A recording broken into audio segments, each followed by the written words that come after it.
Levy व्यवस्था अध्याय 21। पुरोहितों के लिए नियम।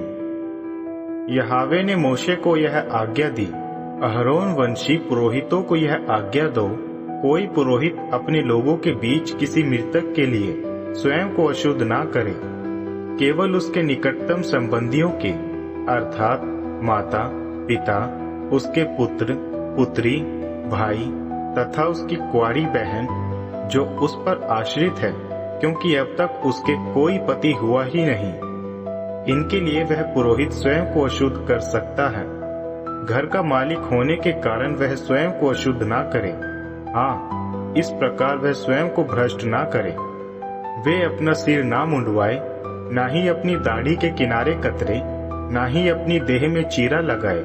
वे अपने परमेश्वर के प्रति पवित्र रहे और अपने परमेश्वर के नाम को अशुद्ध ना करे, क्योंकि वे आग के बीच से यहोवा अपने परमेश्वर का भोजन अर्थात बलि भेंट कर रहे होते हैं। इसलिए जरूरी है कि वे पवित्र रहे। वे वेश्यावृत्ति से अशुद्ध स्त्री से विवाह ना करें, ना ही उस स्त्री से जिसका उसके पति से तलाक हो गया है, क्योंकि पुरोहित उसके परमेश्वर के लिए पवित्र है। तुम उसे पवित्र करना, क्योंकि वह तुम्हारे परमेश्वर को भोजन भेंट करता है।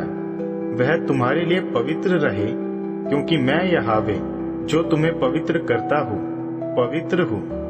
पुरोहित की कोई पुत्री यदि स्वयं को वेश्यावृत्ति से अशुद्ध करती है, तो वह अपने पिता को अशुद्ध करती है, उसे आग में जला दिया जाए।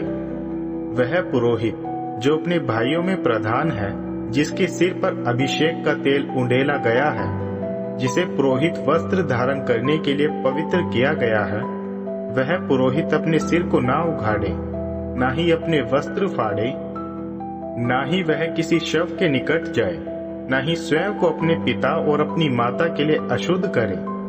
वह पवित्र स्थान से बाहर ना जाए और ना अपने परमेश्वर के पवित्र स्थान को अपवित्र करे, क्योंकि परमेश्वर के अभिषेक का तेल उस पर है। मैं ही यहोवा हूँ। वह कुंवारी कन्या से ही विवाह करे। वह इनमें किसी से विवाह ना करे, एक विधवा अथवा जिसका तलाक हो गया हो, अथवा उस कन्या से जो वेश्यावृत्ति द्वारा अशुद्ध हो गई हो।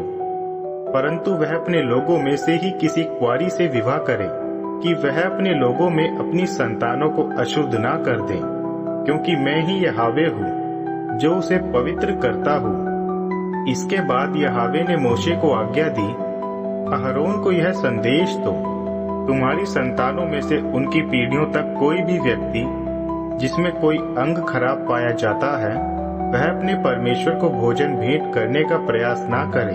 हाँ, इनमें से कोई भी व्यक्ति यह प्रयास ना करे, अंधा, लंगड़ा, चपटी नाक वाला या अधिक अंग वाला हो, जिसका पांव अथवा बाह की कोई हड्डी टूटी हो, कुबड़ा, बौना, जिसकी आंख में कोई खराबी हो, जो खुजली से पीड़ित हो अथवा उसकी त्वचा पर चकत्ते हो तथा जिसके अंडकोश कुचले हुए हो। अहरोन की संतानों में से कोई व्यक्ति जिसमें कोई खराबी हो, वह आग में यहोवा को बलि भेंट करने का प्रयास ना करे, इसलिए कि उस व्यक्ति में वह खराबी है। वह अपने परमेश्वर के भोजन को भेंट करने का प्रयास ना करे। वह परम पवित्र तथा पवित्र स्थान दोनों ही स्थानों के अपने परमेश्वर के भोजन को खा तो सकता है, किंतु वह पर्दे के भीतर ना जाए और ना ही वेदी के निकट, क्योंकि उसके अंगों में खराबी है, और इसके द्वारा वह मेरे पवित्र स्थानों को अशुद्ध ना कर बैठे, क्योंकि मैं ही यहोवा हूँ जो उन्हें पवित्र करता हूँ। उनके पुत्रों और सारे इस्राएल के घराने को ये आज्ञाएं दी।